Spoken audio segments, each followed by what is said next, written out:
Car dealerships are experts at taking your hard-earned money. They use hidden fees, shady financing tricks, and fake discounts to rip you off. But today, I'm exposing the truth about how they do it, so you can walk away with the best deal and keep more cash in your pocket. That price on the window? It's not what you'll actually pay. Dealerships use a trick called market adjustment pricing.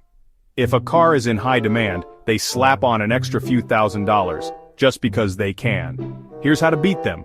Always negotiate the out-the-door price, and if they won't budge on these fake markups, walk away. Ever notice that your final bill is way higher than expected? That's because dealerships sneak in junk fees like VIN etching, paint protection, and even nitrogen-filled tires, all overpriced and mostly useless.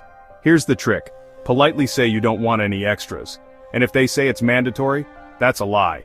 Tell them to remove it or you're leaving. Let me tell you how a dealership almost scammed me on my trade-in. I brought in my car, and they offered me $5,000 for it. But I checked Kelley Blue Book, and it was actually worth $9,500. When I called them out, suddenly they found a way to offer me $8,500 just like that. Imagine how many people just accept the first lowball offer without checking. Don't be one of them. This is where dealerships make huge money, financing. Even if you have great credit, they shop your loan to different banks, get a lower rate, then secretly mark up your interest rate. Here's the move. Always get pre-approved for a loan before you step into the dealership. That way you know exactly what rate you qualify for. And you can call out their scam.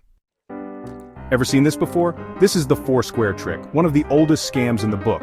They mix the car price, trade-in value, down payment, and monthly payment together to confuse you. Don't fall for it. Negotiate one thing at a time. First the car price, then the trade-in, then financing. Keep everything separate.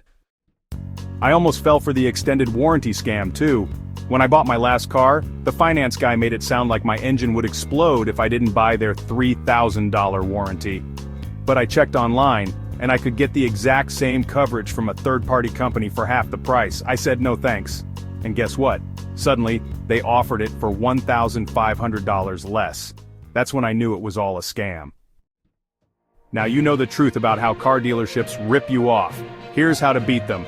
Do your research, get pre-approved for a loan, and never accept the first offer. If you found this video helpful, hit that like button, subscribe for more insider tips, and tell me in the comments, what's the worst dealership scam you've seen?